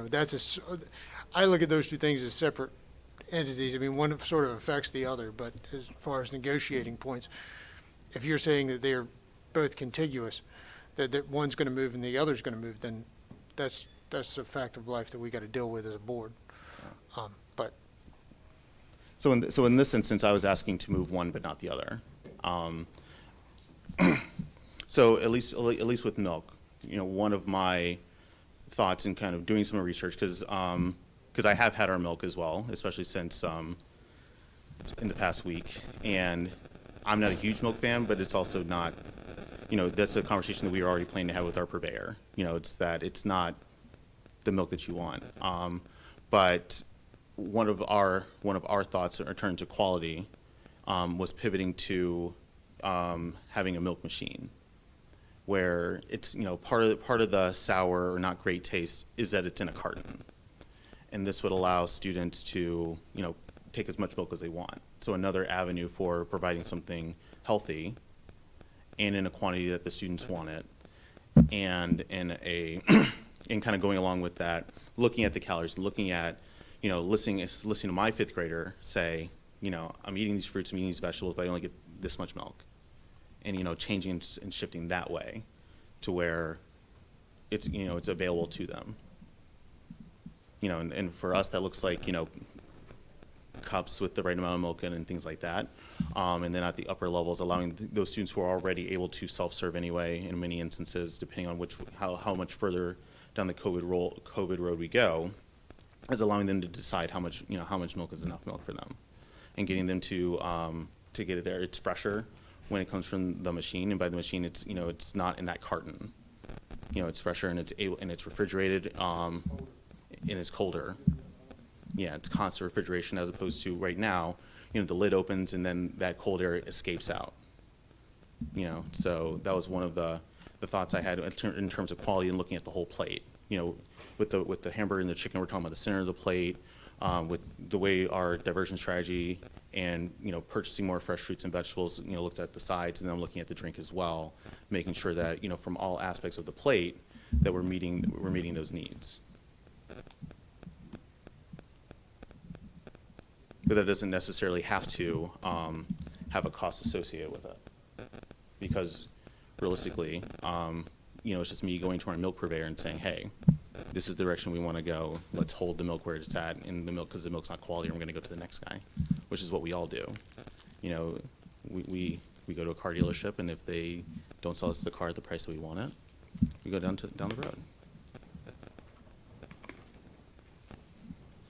So for us, you know, part of our strategy is that, and then from a feedback strategy, it is that student survey that Vernon referenced, making sure that we're engaging students, that we're talking to them and getting their feedback, and as well as presenting it to you on this is what's working, this is what's not working. Having a regular dialogue, whether it be through a work session or anything like that, to make sure that that the changes that we're talking about making, this is the reception, this is the feedback. And obviously, you're going to get the feedback as well, but making sure that, you know, we know about those things. Because some of this is a surprise, and some of this is something, you know, from us being around in buildings, seeing it. So we want to make sure that we're aligned there. In addition to that, I also, you know, want to do a principal survey. Because while we talk to principals in buildings, you know, it's not always the right time for them to give us feedback. And there are also times when they want to give us feedback, but they're attached to those ladies in the cafeteria and they're their team, they're their people.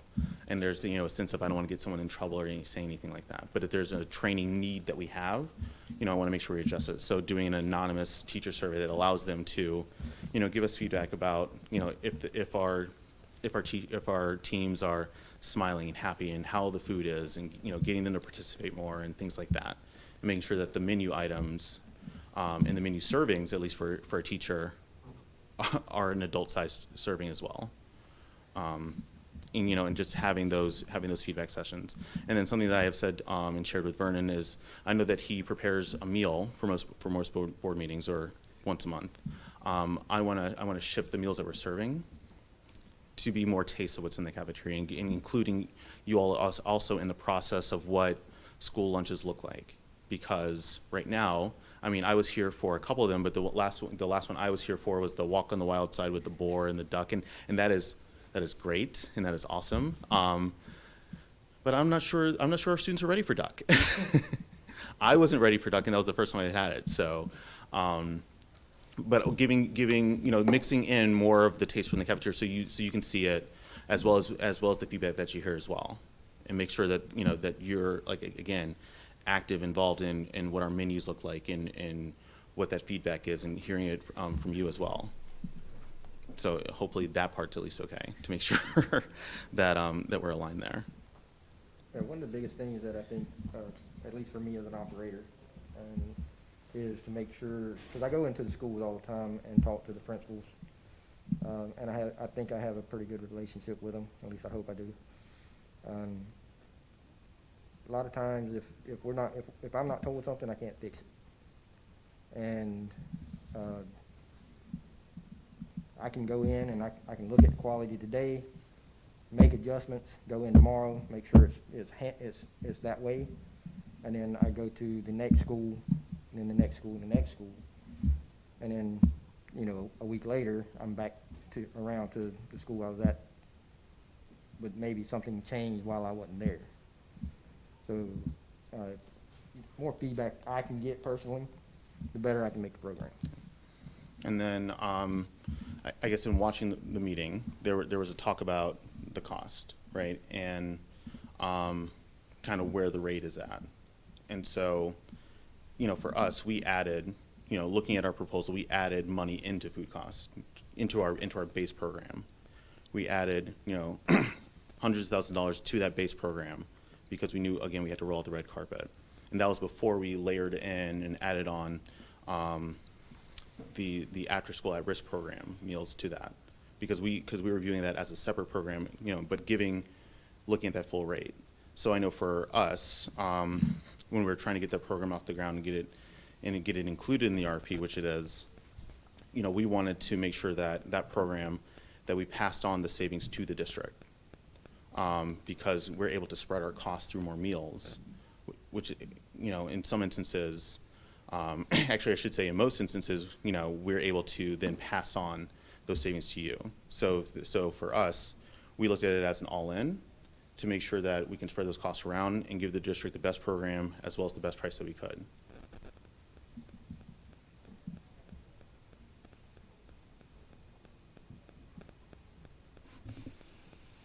Thoughts, comments, questions?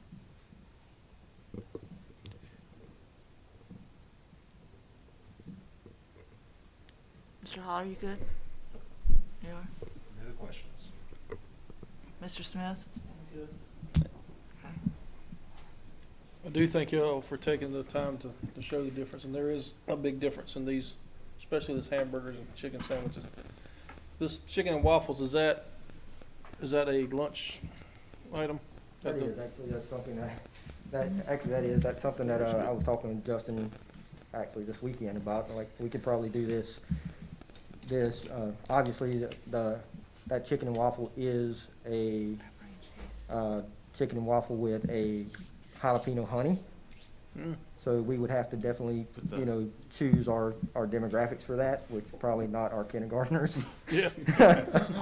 Well, you throw some good syrup on there, it'll be all right. I'm just Right. saying. Yeah, Right. yeah, well, yeah, Just saying. so when we were going back and forth, it was more, all right, so syrup at the elementary level, and then let's make it more savory at the middle and high school level. Right. With the jalapeno honey. So, you take right now with the way we are in COVID, and we send out, pancakes, we've been asked not to send out syrup because you don't want to get it all over the desk Sticky and stuff factor, and yeah. that. Yeah. And that's understandable, but we also got some feedback this past week that, without the syrup, the pancakes, well, they're pancakes, you want syrup with them. So we're taking those off the menu. So we come back to school, something like this can be done. And that's what we're kind of looking at. This looks really good right here. I looked Now, I tore it that apart to is see a what was pizza into it. roll. So, Yeah. So what would be served with this typically? In addition to that, they can choose any vegetable and fruits that they want. And they get milk with that. Now, this is not a new product. This is a product that we actually just repurposed. So this is our basic pizza, just rolled up into a roll. It smells really good too, just gonna say. Yeah, so, Okay. so in some instances, taking advantage of Vernon's, culinary mind, it's, trying to, do twists on things that already have high acceptability rates. Like our pizza already has high acceptability. So it's like, well, how do we take, your average pizza and turn it into something new and different? So we have so that part with the pizza roll had, Yeah. And I it went can't off take- flew I can't off take- the shelves I there. can't take credit for that one, that was Jen. Even though I've done it before, but Jen brought it to my attention, like we should do this. And as you can see, if you really take a look at it, it looks like it's a bigger portion than a regular pizza. Right. Regular slice of And pizza. there's enough sauce. That's the Yes. other thing, is that when you get sauces and things, there's not enough of it. Right, And you've gotta have enough, cause kids love sauce. right. Dip everything, Ranch, especially. Ranch. Ranch. Oh my gosh, yes, Well, we go ranch. through gallons of that. Yes, so, and barbecue sauce. I mean, it's just, and ketchup, of course. But that to me, that's a good portion right there. But Yeah, that's so, my opinion. that's something that's easy, that can be done at all school level, all grade levels. One of the things we did this past year was, took our fresh made pizzas to all school levels, even the elementary schools gets that now. So, we just looked at it from a standpoint, that we just got to serve fresher items. And I know COVID has hindered that a little bit. And it definitely hindered a lot of our plans to where we wanted the food to go. But, with y'all allowing us to get to the stage, we're looking at doing more and more testing of products. So that, I guess, leads to my last question, is that, was there something that you saw in our proposal or you didn't see in our proposal but you wanted to? Because we did, obviously, when we're looking at just the optics of the rate, right? There were things that went into that, like these shifts and changes here, that went into that. But are there other things that you want to see? Because, for us, we want to continue being partners in Pender County. And the only way we can do that is, getting feedback and going to the drawing board and, putting it together and making sure that it looks exactly the way you want it to. So was there something that we missed or that are missing? I think the majority of the board, for what I've heard, is simply for the fact that if we're going to do a higher quality food, to make sure that you haven't underpriced yourself, at the end, that you're going to regret that you went into a contract, that you're losing money to get it up to a certain standard, that you are able to do this, that you're not, that it will only be done for the first month or two, and then it's, we can't afford to keep doing this, so we're going to go back and slip in these other chicken patties or slip in these other things. So I think Mr. George asked at the last meeting, how long's the contract, right? And it's, it's for, oh, I'm sorry. Oh, yeah, I know. It's for a year, you know?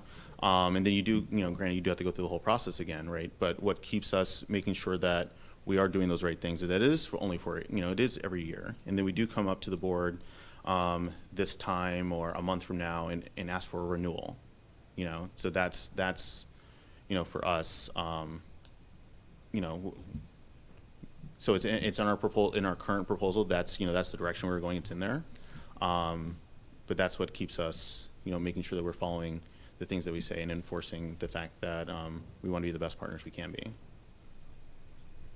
I have nothing else, Madam Chairman. One more question. So tomorrow, so April 6th, as if you are listening, we are going back to Plan A, and we're going back to cafeteria. And you mentioned earlier that you were low in staffing in some of your facilities. Is Well, that? only because it's COVID right now, and you know, you take a high school that only has 70 people in school. You know, I don't need 10 staff members, right? No, I see. That makes sense. We will be actively hiring to make sure that we got this under control. But there's a lot more that comes into play to that. For example, one is it's really just the high schools, and it's, are the kids going to be able to self-serve, or are they not? What is the difference going to be in the lunch periods? Because currently they have an hour or 2 hours that they use, and then they just constantly come down to the cafeteria as they get released from class, right? So my thought process is, if that works for the high schools currently, that's fine. We'll continue that going forward, and with everybody coming back all at the same time, it wouldn't change too much if we stay if the USDA says we have to stay at the same service model. When I say same service model, no self-service, we have to hand everything to them, makes a big difference. So for example, you mind if I approach up here? So with currently, this is what the USDA is saying we need to use, packets all the time, no pumps, so there's no self-service on that. And we have to hand this to them. So we build bags right now with condiments already in them. We put their milk in it. All that's done by our staff, and we hand that to them. Whereas in the past, as you know, all the condiments was set up neatly on the table, and they were able to come out and get whatever they want. So, you know, that does make a difference on what we can do and what we want to do. And that part we can check with our local health department as well, because there can be guidance, but more times than not, the local health department supersedes what the guidance is. And usually they're more strict, but in more instances. I'll save you some time.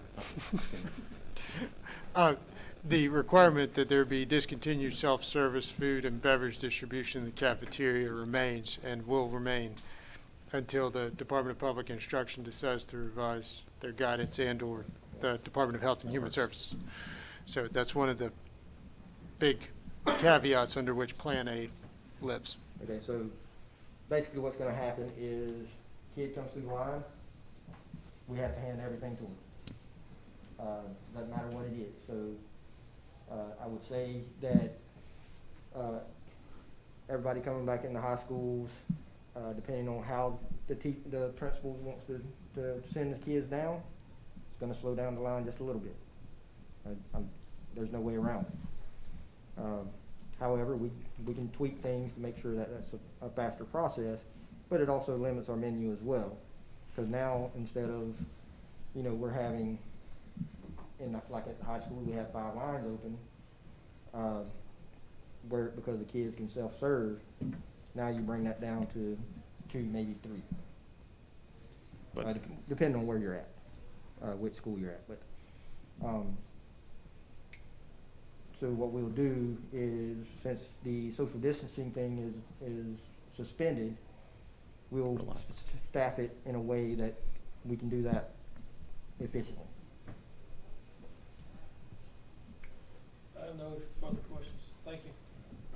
Ms. Burns? No, you've answered everything. Thank you. All right, well, thank you so much. We really appreciate. You sure you're good? Okay. We really appreciate you guys coming out today. We just knew that we would feel better if we'd had this discussion and could talk about some concerns that we had, because it's really been, I know it's been an issue with me that I've just like, I just can't figure out what's going on and what we need to do about it. Yes, sir. Yeah, I was just gonna say, Madam Chairman, look, I said this before 2 weeks ago, it's really your brand, and we need to get that feedback so we can make it your brand, so we really appreciate the opportunity. So thank you. No, thank you. We appreciate you guys making the trip over here today. Yeah, and, anything that, as y'all know, anything y'all ask me, I'll do my best to make sure it happens. But, you can call me anytime with any complaints or anything that I need to check on, and we'll go from there. That's what I'm here for. I'm here, to make sure that not only y'all are happy, but the students are happy. Most importantly, the students, because they're the one that's gonna drive y'all's votes, or make your lives miserable. And we don't want that. So, anything that if y'all have an issue with anything, just give me a call. Well, and again, as Mr. Smith said earlier, you have done a great job, and we do appreciate you and Jen both. If we have any questions, I know that you guys have answered quite a few for me, so I appreciate it. we do appreciate it.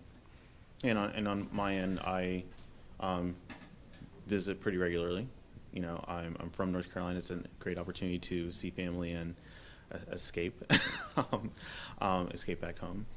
But getting the feedback and applying it, that's the biggest thing, at least for me, that I've spoken to the team about here, is just any feedback that we do get, that we do something with it, and that we communicate back, hey, this is what we heard, and this is what we did in response, so that there isn't a question of kind of where we are with things, and just Right. make sure that you get that update, because if we miss something, or if we do something and you don't ever hear about it, did we do it, or or did we see a change? So for us, making sure that we actively communicate across the county, whether it's with students, teachers, you had the administration, just where we are, and have Thank that you. transparency. We appreciate it. Thank you so much. Thank you. Thank you. Thank you. So you want to ask? Brandon, this is on the action item, but we have no action on this. We've already taken action, correct? That's correct. There's no requirement. There's no requirement that you take action, but in the event you wanted to, I wanted the board to have the option that they could have. Okay. All right, thank you. All Yes, right. yes, sir, Mr. George. All right. So at this time, it looks like we need to make a motion to move into closed session at this time. Is that correct? Is there anything else, any comments, concerns?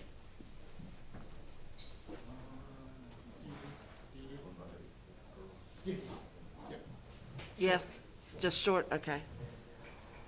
Superintendent. Okay, so, do we have someone who will make a motion to go into closed session, please? Pender County Board of Education will enter closed session subject to the advice from the attorney pursuant to North Carolina General Statute 143-318 11A1 and A6 to prevent the disclosure of confidential personnel information.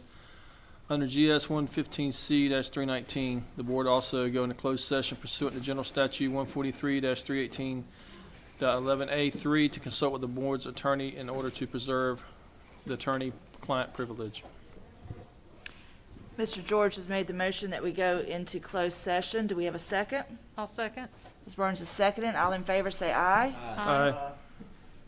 Aye. It was unanimous, so moved. We are now moving into closed session.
Board members, at this time, do we have someone who make a motion to come out of closed session?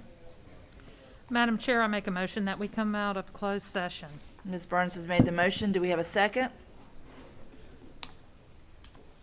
Second. Mr. Hall seconded. All in favor say aye. Aye. At this time, board members, do we have someone who make a motion to adjourn this board meeting?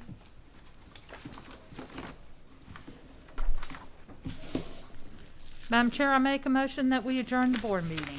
Do we have a second? Second. Mr. Hall seconded. All in favor say aye. Aye. So moved. This meeting is now adjourned. Thank you. Early release good? Y'all still good with that tomorrow?